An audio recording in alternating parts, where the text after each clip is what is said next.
Assalamualaikum warahmatullahi wabarakatuh. Alhamdulillah rabbil alamin. Hamdal hamidin, hamdal dzakirin, hamdal syakirin, hamdal mukhlisin as-sabirin. Asyhadu an la ilaha illallah, asyhadu anna Muhammadan abduhu wa rasuluh. Allahumma salli wa sallim wa barik ala sayyidina Muhammad wa ala alihi wa ashabihi wa li baitihi wa zurriyatihi ajma'in. Gimana, masih kuat enggak? Zikirnya dahsyat tadi ya. Kalau di kota tuh udah langka tuh zikir begitu. Dianggap gila sama orang. Benerlah kata Nabi, uzkurullah hatta yaqulul munafiqun mura'un. Sebut-sebutlah Allah, zikir-zikirlah kamu banyak-banyak sampai orang munafik tuduh kamu gila. Tuduh kamu kesurupan. Jadi tadi itu kalau zikir jadi Jakarta disebut Pak Kiai Haji Maman ini pemimpin zikir kesurupan. Dituduh ntar ya. Apalagi kalau pakai zikir yang aslinya, itu ada zikir berdirinya tuh. Kalau di kampung-kampung Melayu di Sumatera, di Kalimantan ada namanya ratib berdiri. Berdiri, Pak. Nah, ya, semuanya geraknya. Ada yang sembari gerak, titik-titik rotasi zikir. Maka muncullah namanya gerakan tari saman. Tari saman itu bukan tari sebenarnya. Itu seni yang diambil dari gerak zikir. Ya. Seni yang diambil dari gerak zikir. Gerak zikir itu bukan hanya dari ubun-ubun ke dari pusar ke ubun-ubun ke bahu kanan, enggak, banyak. Jalan zikir itu sebanyak titik di dalam diri kita. Ya, banyak sekali itu. Namun yang diajarkan tuan-tuan guru kita, para mursyid, para wakil talqin, itu yang boleh diajarkan aja. Karena kalau dikasih titik yang lain, bisa gawat. Ini zikir kayak tadi aja udah sebut gila sama orangnya. Wih, gila.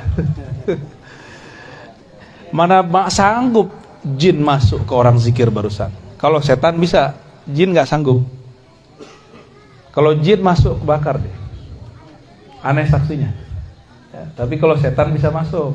Tapi setan yang dulu mereka ikut berzikir dengan iblis. Iblis itu ahli zikir, Pak. Makanya tadi saya minta Ustadz Kamil Falah sholawat dulu ya. Sholawat dulu. Karena perbedaan antara zikir wali Allah dengan wali setan satu aja. Ada sholawatnya apa enggak ya. Ada sholawatnya apa enggak. Kenapa mesti ada sholawat? Karena orang bisa zikir cuma karena yang disebut namanya dalam sholawat itu. Siapa nama yang disebutkan dalam sholawat? Allahumma salli ala Sayyidina. Karena ada yang bernama Muhammad. Nah itu dia. Maka kita kenal dengan Sang Ahad. Kalau tidak ada dia, mana bisa tadi berzikir la ilaha illallah. Jadi yang ngajarin kita la ilaha illallah siapa? Ini bisa dibenerin gak nih? Baterainya putus-putus. Zikir juga gitu, Pak. Kalau baterainya putus-putus gak seru.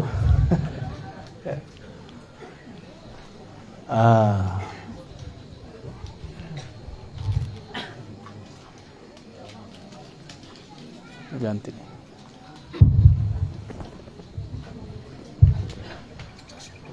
Baik.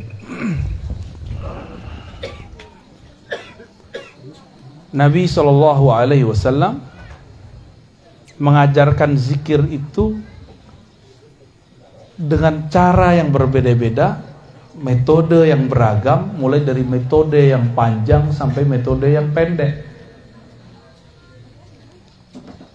Contohnya, beliau SAW mengajarkan orang, maukah kamu mengamalkan sesuatu yang jika engkau amalkan maka tudriku naman sabaqakum, kamu akan mencapai makom orang-orang terdahulu kamu. Ternyata zikirnya biasa aja. Subhanallah 33, Alhamdulillah 33, Allahu Akbar 33, tambah la ilaha illallah. Sederhana ya, sederhana. Tapi di belakang ada kalimat penutupnya Nabi SAW. Siapa yang mengamalkan zikir ini, dia akan menjadi orang terbaik di hari kiamat, kecuali ada yang datang dengan zikir yang sama atau yang lebih baik daripada dia. Makanya zikir 33 itu cuma contoh. Ada kawan saya baru hijrah Pak, baru tobat, tapi ikut kelompok ekstrim. Saya kerjain dia, saya tanya, di hadis zikir itu 33, kalau aneh zikir 32 gimana? Oh bid'ah itu. Kalau aneh zikir 34, 35, ada contoh di masa Rasul. Dia terjebak dengan angka. Terjebak dengan angka. Angka itu banyak. Yang disebut banyak itu kan as-salasah fa aksar, 3 lebih. Ya. Benar ya? Kalau 33, 34, 35 itu kan masuk lebih. Jadi ulama-ulama yang saklek itu mereka lupa dengan esensi zikir. Ya ayyuhallazina amanu dzkurullaha dzikran katsira. Wahai orang beriman, zikirlah sebanyak-banyaknya. Namun karena kita ini otak suka ngitung, mesti dikasih batas. Maka oleh Pak Haji Maman dikasihlah zikir 5.000, ya enggak? 11.000, 70.000, tahlil, khatam tahlil 70.000, zikir ataqah. Masih itu pakai? Masih ada nih kawan-kawan ngamalin tuh. Ya alhamdulillah. Nah, itu yang punya ilmu-ilmu jelek dulu rontok tuh pakai itu tuh. Rontokin aja, jadi nggak usah dimandi-mandiin, zikirin aja tuh. 70.000 la ilaha illallah. Nggak usah belajar aneh-aneh Pak, zikir aja 70.000 kali 7. Nggak perlu, mau ilmu debus antum nggak perlu deh. Ilmu sihir nggak perlu dah, ilmu pelet nggak perlu. Cuma kan yakin kurang. Kalau kiai-kiai tarekat itu mereka nggak sibuk dengan ilmu kanuragan, ilmu kesaktian. Mereka sibuk dengan yang maha sakti. Makanya orang-orang tarekat nggak mempertunjukkan kesaktian. Nggak ada namanya pertunjukan debus dalam tarekat. Kecuali torikot debus, tapi torikot azkar nggak ada. Turunan dari torikot zikir, jadi seni, ada seni tari, ada seni debus, itu bisa. Tapi ujung dari debus, apa ujung dari debus? Bismillahirrahmanirrahim, la yadurru ma'asmihi syai'un fil ardi wala fis sama was sami. Itu ujung debus, ujung silat situ semua. Dengan nama Allah yang siapa saja bersama namanya, cukup bersama nama, cukup. Maka tiada yang merusak, tiada yang menyakiti engkau baik di langit ataupun di bumi. Itu kalau kita ma'asmihi, belum di dalam nama, baru bersama nama. Kalau kita sudah di dalam nama gimana? Apalagi nama di dalam kita. Jadi zikir-zikir kita ini latihan memaiyahkan asma. Apa arti memaiyahkan? Membersamai nama. Karena nama dan yang punya nama tidak pernah terpisah. Nama dan yang punya nama tidak punya terpisah. Siapa yang punya nama? Allah. Dan yang punya nama itu dekatnya dengan kita, lebih dekat dari urat nadi, lebih dekat dari jantung kita sendiri, lebih dekat dari diri kita merasa dekat. Cuma kita kan gak merasa dekat. Maka zikir-zikir hentak-hentakan itu sebenarnya untuk membuka blok. Kalau bahasa orang di kota, kalau kita di pesantren nyebutnya hijab. Ya, hijab apa? Hijab kegelapan, hijab cahaya. Ternyata hijab terbagi dua. Hati-hati nih. Hijab artinya penghalang kita kepada Allah. Kenapa nih beberapa orang bingung, nih zikir apa sih? Kok bentak-bentak Allah sih? Nah, itu dia kehijab akalnya. Allah kan nggak budek, ngapain zikir keras-keras? Yang budak bukan Allah, ente yang budak. Orang udah zikir dari tadi, ente masih mikir aja. Ya. Budak tuh akal itu. Orang udah asik nyebut nama Allah itu dia masih mikir. Telinganya perlu segede itu, di sampingnya orang udah zikrullah, masih aja nanya. Ya. Itu hijab, Pak, hijab akal itu. Apalagi yang sok-sok modern, hari gini. Iya, hari gini. Ya salam. Tapi kan ada menu khafi, ya. Kan ada menu jahri, jahar, ada menu khafi. Yang nggak seneng zikir keras, ya zikir lembut aja. Asik juga itu. Orang nge-rap di luar, kita ngepop di dalam, ya. Boleh, nggak masalah. Ya, antum nggak sedang zikir keras, zikir lembut di dalam. Orang yang sedang asik dengan kerasnya, jangan dilarang. Itu. Nikmat hidup kalau begitu. Kalau zikir tadi pejam mata nggak? Atau pada menontonin orang? Ya. Ya. Kalau mau menikmati zikrullah, mulai dari pejam mata. Karena mata ini hijab, ini penghalang. Penghalang yang membuat kita tidak bisa merasakan getaran nama. Ya. Maka perlu dipejam. Supaya ketika awal-awal betul perlu diambil dari pusar, ditarik ke ubun-ubun, ke bawah kanan, hujam ke kolbu. Itu awal-awal. Kalau udah kenceng zikirnya di kolbu aja, nggak usah keluar-keluar. Ntar kepalanya kemana-mana. Capek tukang mijitnya. Ya. Jadi kalau sudah kenceng, coba di kolbu. Allah. Ya. Jadi nggak usah kemana-mana. Kepalanya nggak usah di situ aja. Allah. Ya. Itu kan cuma metode jalan zikir. Kalau sudah sampai di tujuannya, jangan balik lagi. Itu namanya debat kusir. Ya, bolak-balik. Kalau belum tembus, ulang lagi dari pusar, naik begitu, ya. Tapi kalau sudah di situ, udah langsung main di kolbunya. Dan itu lebih enak. Kan tujuannya cuma iza zukirallah wajilat qulub. Kalau disebut nama Allah, kolbu bergetar. Kalau getarannya sudah main, maka dia akan bergerak di dalam. Gak perlu ditarik-tarik ke otak lagi, ya. Jadi besok-besok kalau zikir lagi, jadi kepala antum tuh rehat, ya. Cuma begini aja dia. Itu udah nikmatnya bukan main.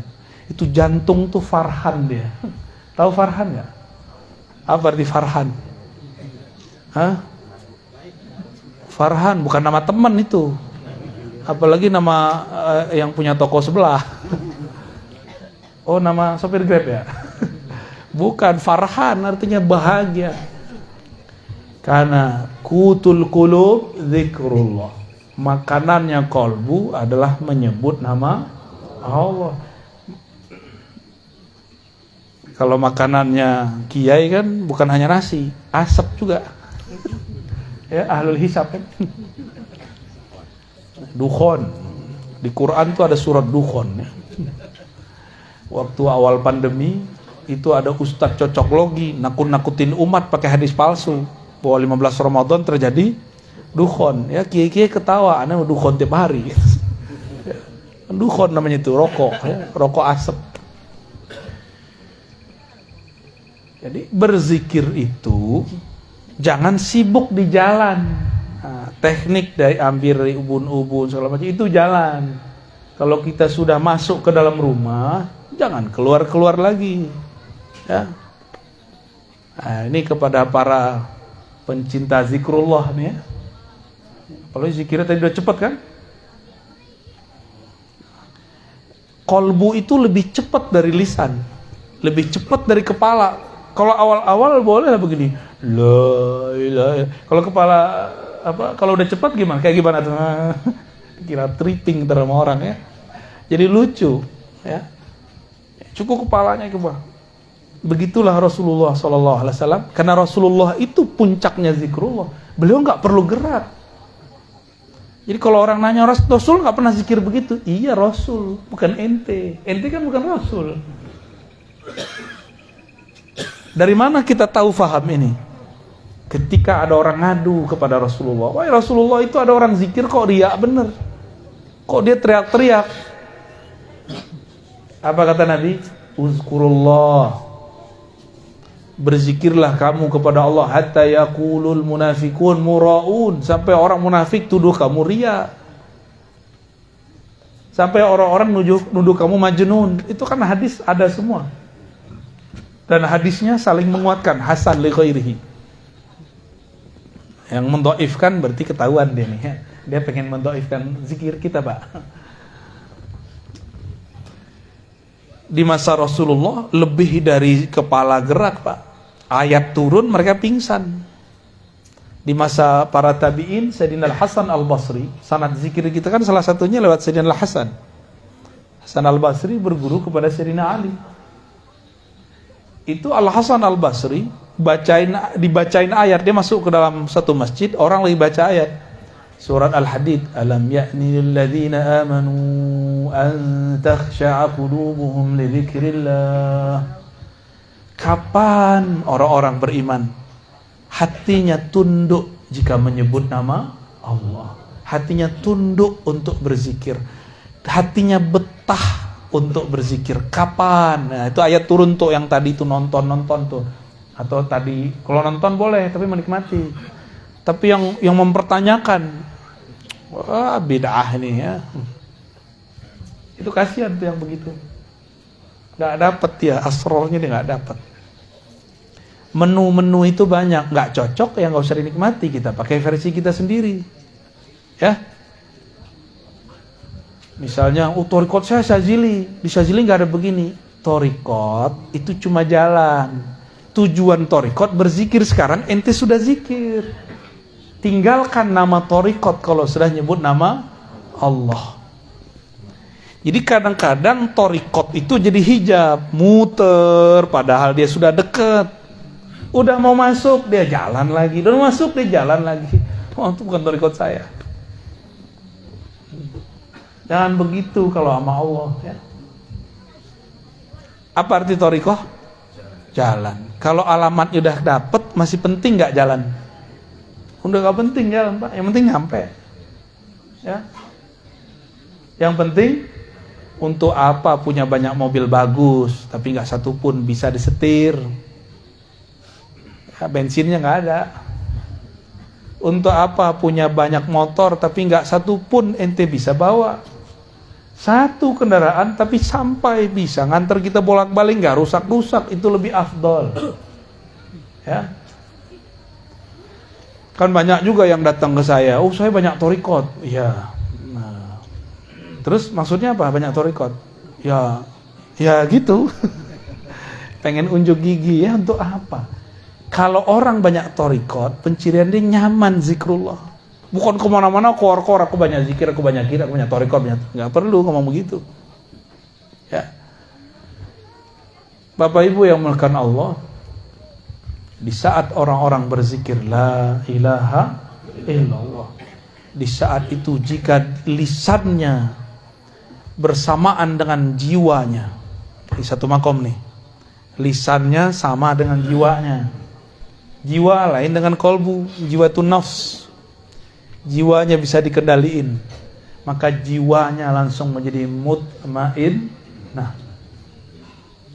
kalau masuk ke kolbu jadi radiyah, mardiyah. Kalau orang zikir la ilaha illallah dengan kolbunya, dengan jiwanya, apa yang hasil pada dirinya, itulah yang disebut di dalam hadis qudsi, la ilaha illallahu hisni. La ilaha illallah itu benteng aku,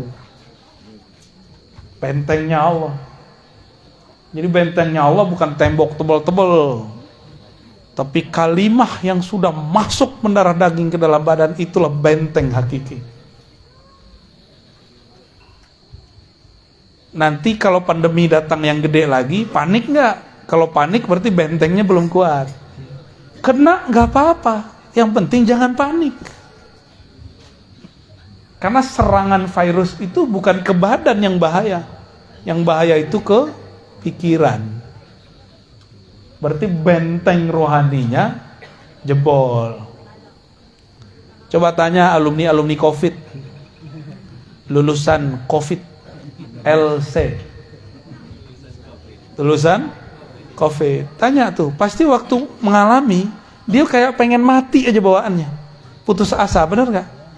Putus asa itu adalah torekot syaitoniyah. Torekotnya setan. Isinya was-was terus. Jadi orang mati bukan karena COVID-nya, mati karena was-was. Apalagi Bapak bisa bayangin, ya, Ibu bisa bayangin, di isolasi mandiri, tapi isolasi karantina, bukan mandiri. Di karantina nggak boleh ketemu siapa-siapa, wah itu lebih gawat lagi. Dan dia belum pernah belajar thariqah zikir. Orang ini kasihan, sungguh kasihan. Nggak ada teman zikirnya, nggak ada temannya. Ya, disitulah pengalaman kita, kawan-kawan kita banyak yang meninggal.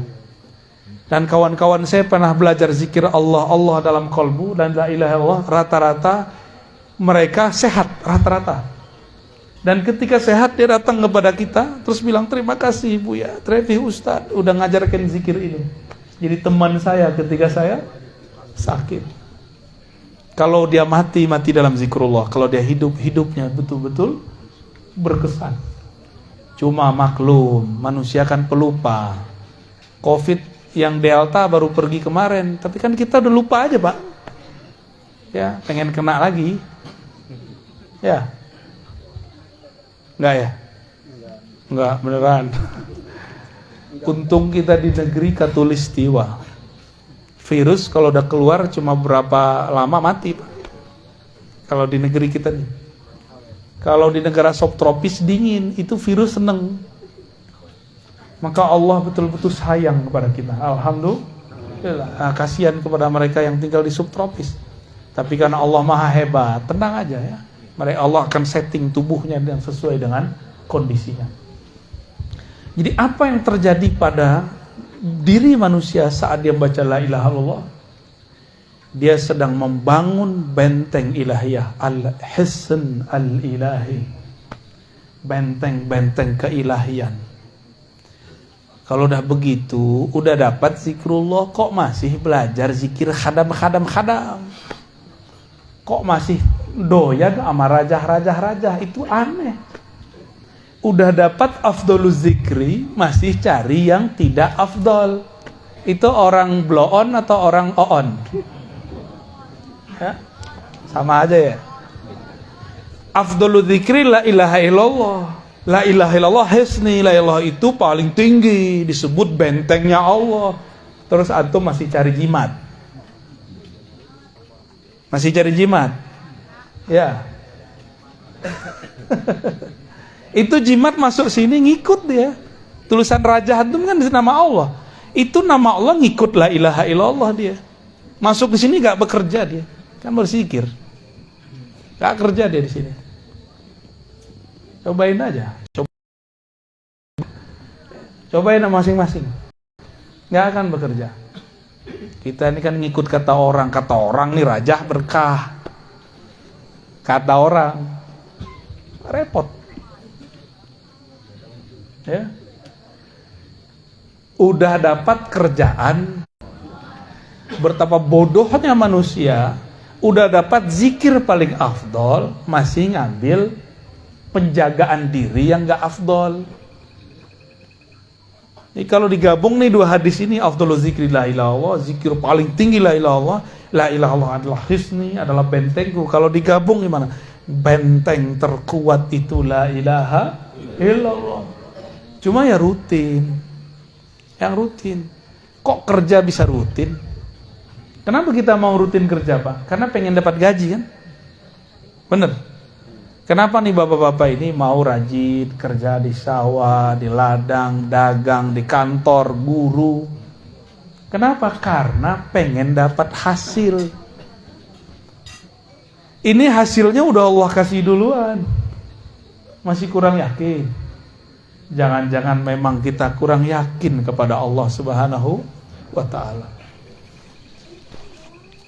Itu Nabi Sulaiman mau terbang zikirnya bismillah doang, Pak. Percaya nggak? Jadi Nabi Sulaiman cukup dengan bismillah terbang. Kita udah bui-bui baca la ilaha illallah nggak terbang-terbang ya. Emang mau terbang? Keren-keren Pak, terbang pakai bismillah.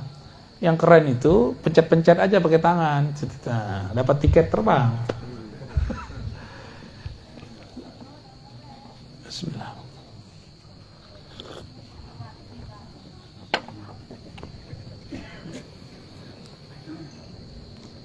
Jadi zikrullah ini ada 3 yang mau saya sebutkan.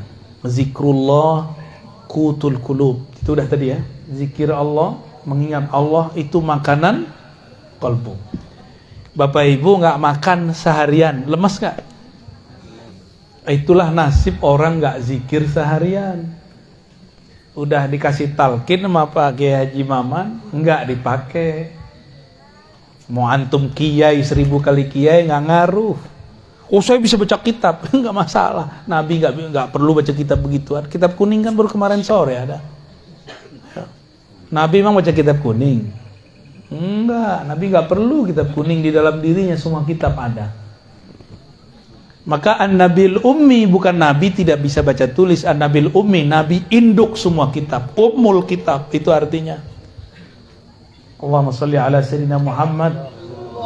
An-Nabiyil Ummi, Nabi yang Al-Ummi.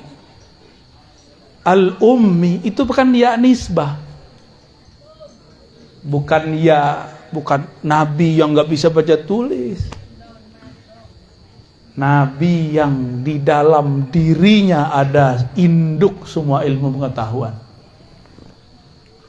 Itu An-Nabiyil Ummi. Salah satu pengetahuan kitab di dalam qalbu Nabi adalah risalah la ilaha. Ketika beliau mengatakan afdalu dzikri la ilallah, itu adalah ikhtisar dari isi kitab di qalbunya. Itu baru satu kitab Pak, zikir risalah la ilaha. Jadi di qalbu Nabi itu ada semua risalah rahasia-rahasia. Tapi umur beliau pendek. Yang penting Mekah sudah ditaklukkan, syariah sudah mapan.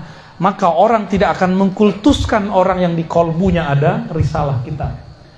Sayyidina Isa, beliau menampilkan isi kitab kolbunya sebelum syariat Bani Israel waktu itu mapan. Akhirnya mereka menyembah Nabi Isa.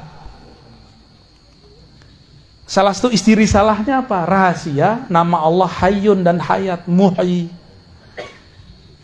Ada orang udah mati, dipegang dadanya oleh beliau, hidup Pak. Orang ngira ini Tuhan, ini bukan manusia ini. Nabi Muhammad kan sering melakukan itu, cuma nggak dieksplor di banyak riwayat. Saya pegang Pak beberapa riwayatnya. Nabi menghidupkan orang mati, ada riwayatnya, tapi didoifkan oleh ahli hadis yang nggak percaya. Mereka cari-carilah kesalahan hadis itu. Itulah rahasia kenapa syariat dimapankan di masa Rasulullah. Sedangkan rahasia-rahasia kolbu ini tidak berhenti, turun terus.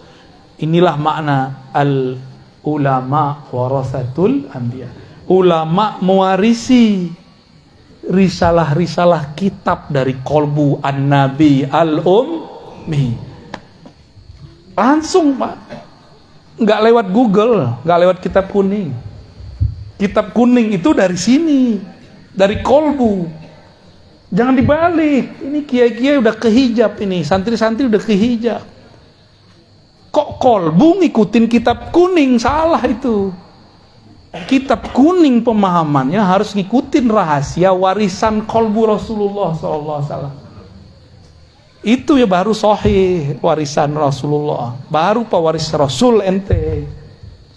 Kalau enggak pewaris kitab bulukan itu namanya. Itu kan kitab komersial, orang jualan supaya kaya. Udah kaya itu yang jualan kitab. Kita masih puji baku, dan berapa banyak kitab yang salah cetak. Laknya hilang, gawat sudah. Udah berapa banyak kitab salah cetak. Kalau nggak punya kolbu, beres kita, sesat menyesatkan udah. Saya udah banyak apa ketemu. Tiap hari kan kita kerjaannya bolak-balik kita. Kita bingung, ini kitab ini kok masih dipertahankan di pesantren. Ya. Banyak. Kita ini kan fanatis ke kitab kuning. Kitabun Mubin nggak fanatis. Ya. Kitabun Mubin. Itulah umul kitab. Rahasianya ada di Al-Fatihah. Al-Fatihah terkumpul di dalam basmalah. Basmalah terkumpul dalam ba terkumpul dalam satu titik. Nah, kalau sudah di titik nggak usah keluar lagi, zikirnya di situ aja. Ya.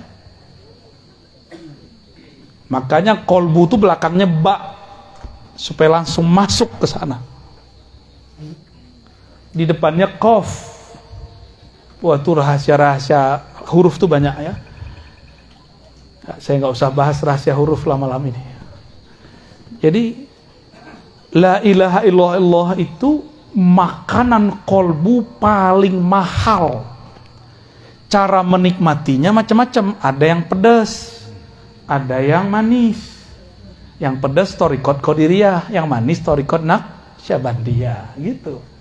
Kan ada yang nggak senang pedas-pedas, senangnya manis-manis. Kalau orang Banten nih senangnya pedas manis.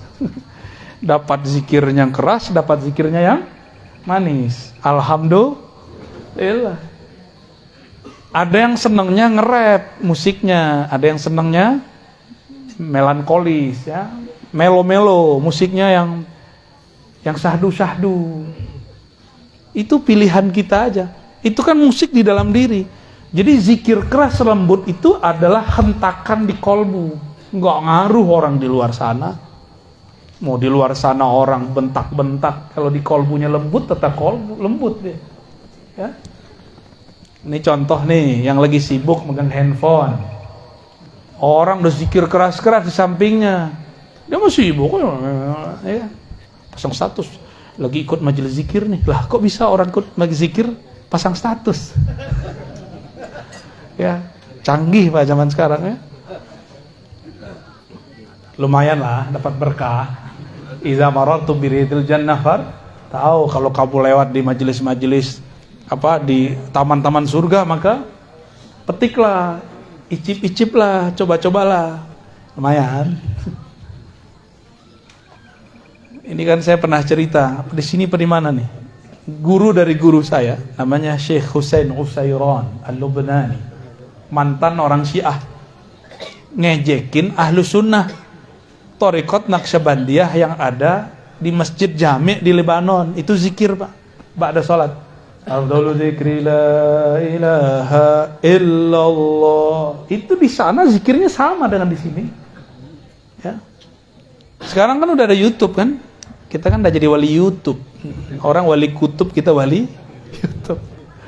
Tinggal cek aja zikir tarekat Libanon, Beirut, Turki sama kayak di sini. Beda hidung aja, mancung sama nggak mancung.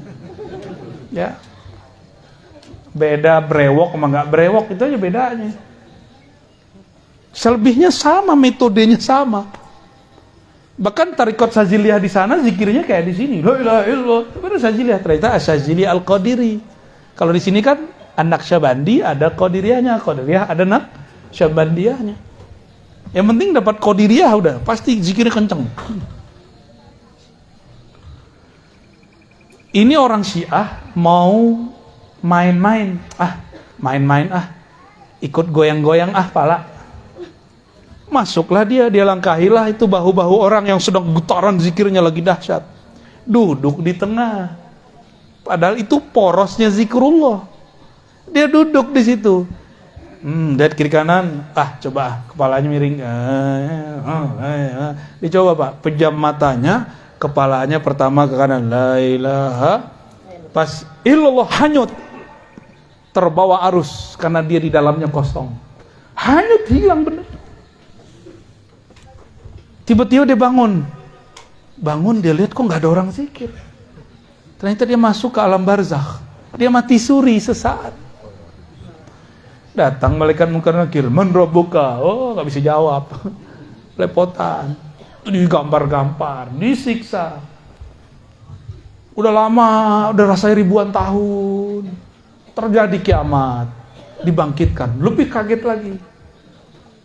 Sampai kemudian di mizan, ditimbang, dihisab.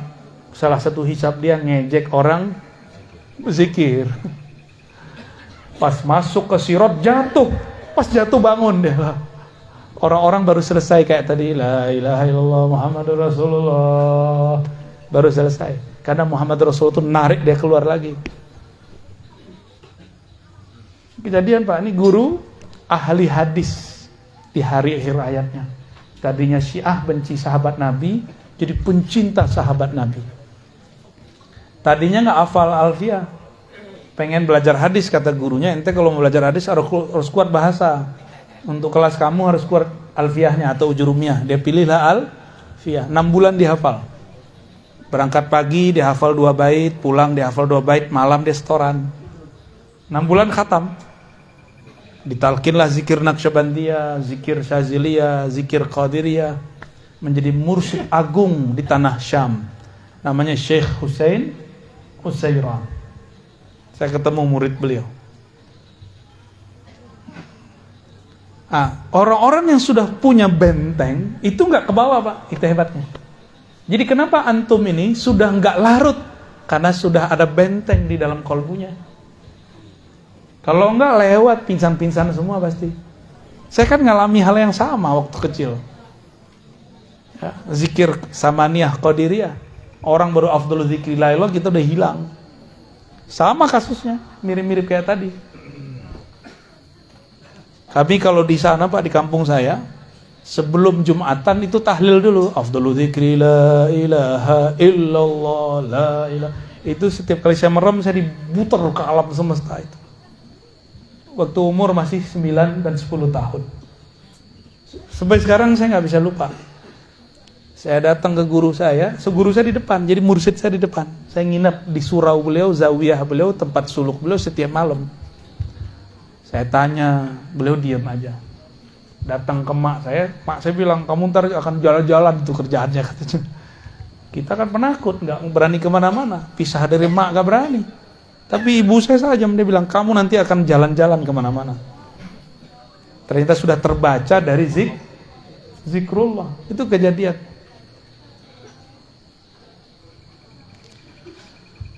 Maka la ilaha illallah itu sayrus salikin. Nah, la ilaha illallah itu adalah hiburan jalan-jalannya para salik. Jadi walaupun nih kita nih coba orang-orang yang sudah menikmati zikrullah, ajak dia jalan-jalan, dia kurang nggak menikmati bener. Tapi kalau diajak ke kuburan, pesantren, ziarah ke kiai, itu dia baru seneng. Diajak ke puncak, dia mikir, bagus di tempat gua kali. Ya, bapak ini diajak ke puncak Bogor, gimana ngomongnya? Bagusan di mana? Bagusan di sini kan? Iya, di sono udah macet Pak. Gunungnya sih masih bagus, ke sononya 3 jam buka tutup. Jadi la ilaha illallah itu kapalnya orang yang sedang suluk kepada Allah Subhanahu wa ta'ala, cepat kepada Allah itu. Ya. Tapi supaya tidak lupa jalan pulang mesti bersolawat. Wajib solawat. Karena kalau nggak ada solawat kita nggak bisa baca la ilaha innallaha malaikatahu yusholluna 'alan nabi ya ayyuhalladzina amanu shollu 'alaihi wasallimu taslima. Karena Allah bersolawat, kita malu kepadanya, maka kita solawat juga. Saya mau tanya, solawatnya Allah apa?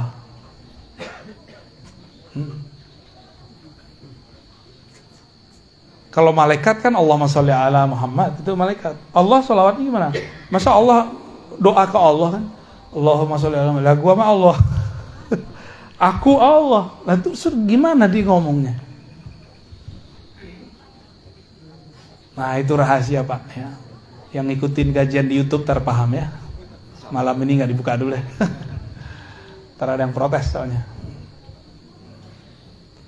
Nah, itu yang kedua. Yang ketiga, la ilaha illallah atau zikrullah itu adalah miftah min mafatihil jannah. Kunci daripada kunci-kunci surga. Mana dalilnya? Man qala la ilaha illallah dakhalal jannah. Siapa yang baca la ilaha illallah pasti itu. Pasti masuk surga. Dan lafaz ini enggak main-main, dakhala. Dakhala itu fi'il madhi. Sebelum masuk surga dia udah masuk duluan. Kalau diterjemah, kalau versi harfiahnya gimana? Man qala la ilaha illallah, siapa yang telah berkata la ilaha illallah, maka dia telah masuk surga. Jadi kita ini kalau zikrullah sebenarnya udah di surga, tapi karena pikiran ini masih menghijab, badan ini masih menghijab, tidak terasa kalau sudah masuk ke sana. Gitu. Ya. Di surga kawin-kawin doang? Enggak. Orang bosen Pak kawin di surga. Udah bosen. Kenapa kemudian mereka nikah lagi, kawin lagi, jima lagi? Kenapa mereka begitu? Itu untuk menawar rindunya kepada yang punya nama. Nah, ini thariqat para arifin. Jadi aulia-aulia ini kenapa dulu kiai-kiai wali-wali itu banyak istrinya? Itu bukan untuk syahwat, Pak. Tapi kerinduannya kepada Allah gak bisa diobati kecuali dengan menikah lagi. Ya. Ini bukan pembenaran lah ya, aneh gak percaya antum bisa begitu. Inilah dasarnya. Jadi bukan karena banyak orang mati di akhir zaman 1:50 kan ada hadis kan? Rajulun, satu laki-laki itu qaimun ala khamsina imra'ah. Itu nanggung menikahi 50 perempuan satu laki-laki. Sekarang satu aja udah keok kan? Iya, mau nambah aja. Mata sih jelalatan. Ya. Urusan sarung sudah melorot. Takwa. Iya, mata kita mah sama, Pak. Mata saya, mata Bapak beda. Yang beda kan sarungnya. Ente paham gak, Cong? Belum paham katanya mau alam. Jadi kenapa di surga itu banyak kawin, Pak? Banyak pernikahan. Itu bukan karena syahwat. Jadi orang salah paham surga itu dikira tempat eksplorasi untuk menyalurkan syahwat. Itu penghinaan terhadap Allah. Ya, enggak. Tapi begitulah Allah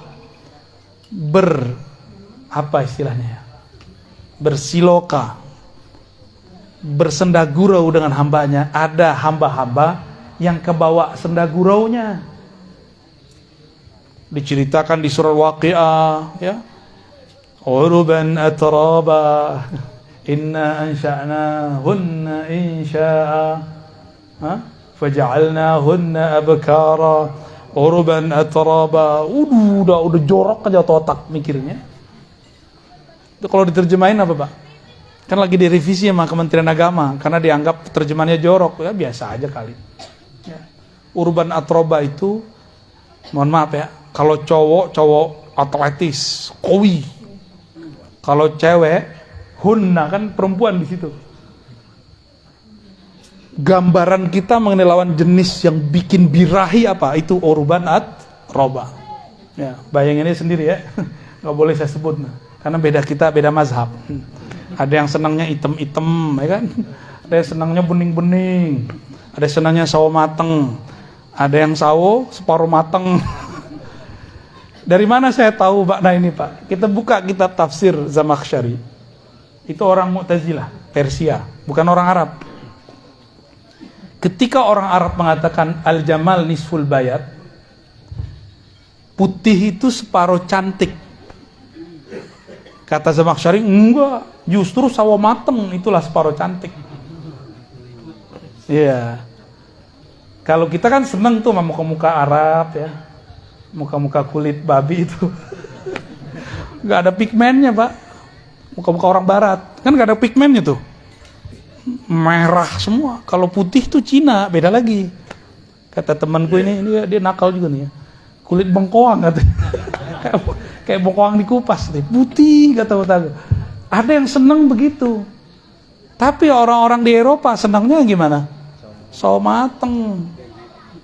Ya, serius.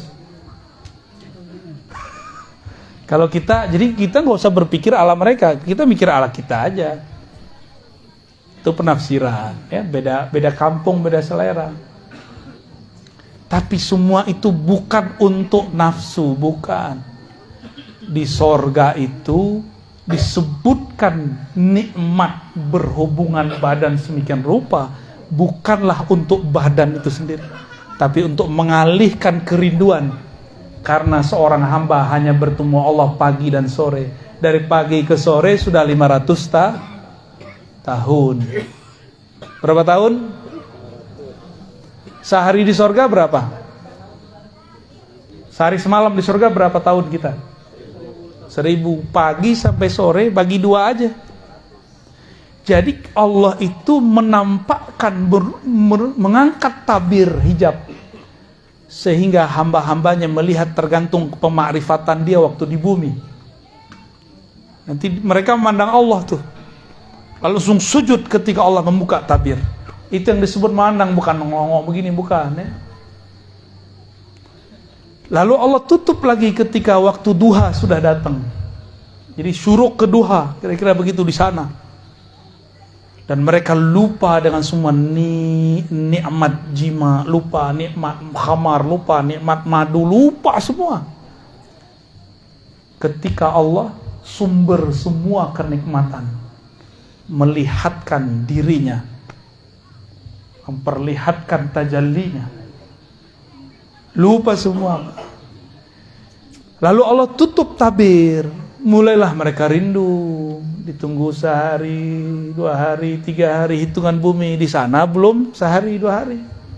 Dihitung sampai sore, 500 tahun. Selama itulah mereka doyan menikah. Wali-wali Allah di bumi, kalau mereka nikah banyak, itu babnya. Bukan karena syahwat dia. Jadi jangan suuzon sama kiai yang banyak istri. Tapi kalau samping saya kayaknya banyak minal muwahhidin ya. Orang-orang ahli tauhid. Oh kayaknya ada tuh 1 2 tuh. Ente Masna ya. Kopiahnya kenapa disunat, Tat? Waktu pertama kita datang sini kan kopiah langsung ke aras. Masya Allah. Gitu-gitu 2. Antum berapa? Jomblo. Bagi-bagi lah, tuh jomblo tuh sampai antum tuh. Ya, hijabnya fa in khiftum. Nah, khiftum hijabnya. Bukan la ta'dilu. Belum nyoba udah bilang la ta'dilu ya. Belum nyoba udah bilang enggak adil ya. Nah, kalau ustadz itu dia hijab khaufnya hilang dia. La khaufun alaihim wa lahum yahzanun. Maaf tadi ya. Ini rahasia kenapa para aulia itu dulu mereka ada yang menempuh jalan seperti itu. Ya. Mau tahu zuriatnya Nabi Sayyidina Al-Husain, istrinya berapa tahu enggak? 80 di satu riwayat. Itu bukan pembenaran, Tat. Besok antum 80. Aneh yang disalahin, Tat. Sayyidina Al-Husain 80 istrinya. Beliau ternyata Al-Qutub, Al-Ghaus di zamannya, wali paling mabuk di zamannya. Dan itu bisa dibunuh. Jadi di zaman itu berkata Ibnu Abbas, seandainya aku buka 1 ayat saja rahasianya, kalian akan bunuh aku. Laqataltumuni. Tapi zaman ini makrifat setan sudah dibuka. Masa kita nggak buka makrifat ilahiyah? Kalau enggak kalah kita, Mbak. Jadi jangan kolot lagi. Berani buka-buka asrar di YouTube lah. Kan YouTube buka-buka sendiri, kan bukan saya yang buka. Daripada torikohnya torikoh syaitannya, mending kita buka juga yang torikoh ilahiyahnya, torikoh Nabi Muhammad SAW. Metodologi kewahyuan, kok wahyu bisa terjadi. Apa beda ummi versi ahli riwayat dan ummi versi ahli hakikat? Itu tadi tuh versi ahli hakikat tuh. Di kolbu Nabi ada semua kitab. Maka wali-wali Allah yang asli itu pura-pura bego aja keadaan kita. Aslinya dia alim. Dia tinggal minta kepada Allah, nyambatnya di alam sana bukan di alam sini. Kan kita punya ilmu nyambat. Tapi yang nyambatnya ilmu monyet. Begini sih. Kalau mau nyambat ilmu jangan yang rendahan. Itu namanya ulaika kal an'am. Kalau mau nyambat ilmu langit.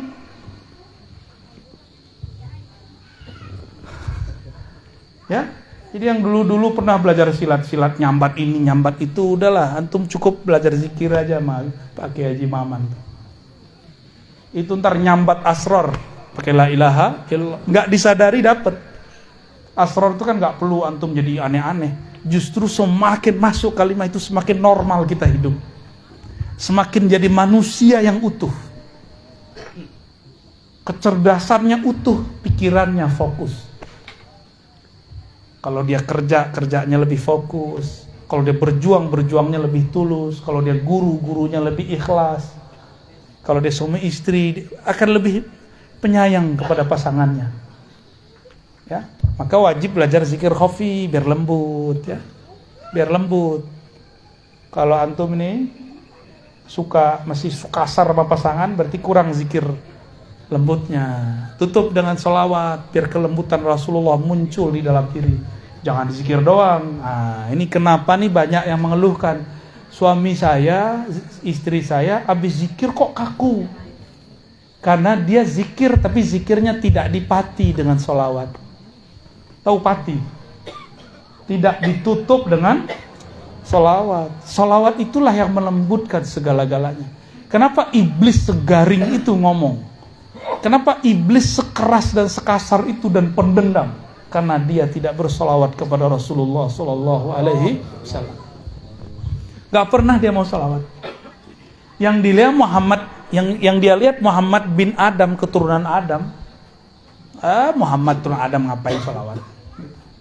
Dia nggak ngelihat Muhammad itu Ahmad itu Ruhullah, dia nggak lihat.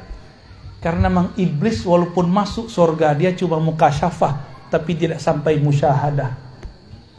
Mukasyafah artinya apa mukasyafah? Dia melihat alam malakut, tapi tidak sampai kepada musyahadah, memandang kepada penguasa alam malakut dan jabarut. Nabi Adam, karena dia solawat, Allah izinkan dia melihat di aras itu tulisannya apa. Iblis nggak lihat itu. Ya, itulah yang jadi mahar sekarang mengalir di tubuh kita semua. Itu sebabnya kalau benar nih umat Rasulullah pasti rindu sama Rasul. Sholawat pasti bergetar ini. Bulu romanya berdiri awal-awal sholawat. Ya.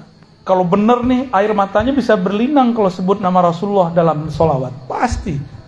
Karena Rasulullah SAW menghikayatkan ketika Sayyidina Adam hendak ingin memeluk Sayyidatuna Hawa, ditegur oleh Allah lewat Sayyidina Jibril, dam, mahar. Pegang aja ya. Gak boleh. Kata Sayyidina Jibril. Ya, terus maharnya apa? Tanpa diajar oleh Jibril, Nabi Adam sudah ngerti duluan. Ternyata Jibril belum melihat yang dilihat oleh Nabi Adam. Wajar Nabi Adam jadi rektor, Pak, jadi kiai di surga. Nabi Adam Allah izinkan kolbunya memandang kepada aras Allah lewat ruh murninya. Di aras dia lihat ada tulisan, dia ngeliatin nama, kok bukan namaku, tapi kok nama Muhammad, la ilaha illallah Muhammadur Rasul, kok itu di sana. Itu hadisnya ada di riwayat Imam Hakim, hadisnya sahih. Yang mendhaifkan pasti nggak senang sama ilmu ini. Hadisnya sahih itu, benar hadisnya. Maka beliau mengatakan Allahumma sholli ala Muhammad al-maktub ismuhu. fi arsyika al-azim. Kira-kira begitu kalau dibahasakan secara bebas. Ya Allah, kirimkan salamku, hormatku, takzimku kepada nama yang tertulis di arasmu, yaitu Muhammad. Oh, ternyata itu mahar paling tinggi di alam semesta. Tapi nanti Ustadz jangan pakai mahar itu kalau mau nikah lagi, karena istrinya nggak ngelihat itu. Kalau istrinya ngelihat itu cukup itu. Datang ke kita pakai mahar sholawat aja Tat. Enak juga tuh ya. Tapi nafkah kan nggak bisa pakai sholawat. Langsung sah. Maka berkah sholawat itu halalah Sayyidina Adam menggauli Sayyidatuna Hawa. Jadilah anak kita ini buah dari sholawat itu. Ya, jadi kita ini buah dari sholawat. Jadi kalau kita zikir mana yang paling sering dibaca? Ya dua itulah. La ilaha illallah sama sholawat Muhammad Rasulullah sallallahu alaihi. Nggak boleh keluar dari dua itu dah. Sebelum Nabi Muhammad yang fisik lahir, orang-orang udah zikir sholawat nyebut nama beliau. Berarti beliau sudah ada tapi di alam yang lain. Itu yang beliau sebut, aku sudah jadi nabi, kalian belum ada kok. Jibril aja belum ada, Nabi sudah ada. Pantas nggak Jibril jadi gurunya Nabi Muhammad? Kalau di sanad thariqat kita kan gitu, an Sayyidina Muhammad SAW, an Jibril, itu mah sanad Quran. Ya? Tapi aslinya nggak begitu. Justru Jibril lah yang mengambil dari kolbu Nabi Muhammad SAW. Tapi zohirnya ahlu riwayat menyebutkan Nabi Muhammad dari Jibril. Mungkin nggak Jibril lebih tinggi dari Nabi? Jibril nggak bisa tembus ke aras, Pak. Nabi tembus ke aras. Benar nggak? Ini kan bentar lagi bulan Mi'raj nih. Benar nggak? Nabi Muhammad diundang Allah ke atas aras tertingginya. Sedangkan malaikat Jibril nggak sanggup. Kalau dia naik kebakar dia, habis, hancur dia, nggak ada lagi jejak dia di alam semesta. Nabi Muhammad bulunya nggak ada satupun yang rontok. Ada satupun yang rontok. Jibril yang sakti itu kalau naik kebakar habis dia. Mana yang lebih sakti? Maka satu rambut Rasulullah afdal min Sayyidina Jibril. Satu rambut Rasulullah lebih mulia dari Sayyidina Jibril. Bid'ah nggak ngaji begini? Ya, kayaknya bid'ah bener ini ngaji begini ya. Udah dulu lah. Udah jam berapa nih? 11 ya. Saya besok malam ini harus balik ke Jakarta. Besok pagi sudah ada jadwal ngajar ba'da subuh. Lanjut ke Mabes. 2 Mabes, Pak. Baru bisa enggak sampai malam lagi. Sampai malam lagi. Jadi mohon izin tanpa mengulangi salam takzim kepada semua para kiai ajengan, para hadirin, hadirat. Mungkin tidak bisa salaman, saya mau langsung pamit ya habis ini. Mohon ridhonya kalau ada yang tersinggung ya. Mohon maafnya jika ada yang kurang berkenan ya. Kesimpulan kajian kita malam ini sederhana, afdalul dzikri la ilaha illallah, afdalus syukri wad du'ai alhamdulillah. Doa tertinggi, zikir aurat tertinggi adalah alhamdu. Alhamdu itu inti dari nama Nabi Muhammad. Nabi Muhammad itu dalamnya hamd. Maka orang sholawat itu sudah bersyukur. Semoga kita termasuk mereka ahli tauhid dan orang bersyukur kepada Allah Subhanahu wa ta'ala. Mohon izin Pak Kiai, mungkin cabut duluan, nggak sempat ziarah dulu ya. Kepada sahibul bait, semoga Haji Ahmad Nasai bin Zakaria Allah angkat derajatnya di alam sana.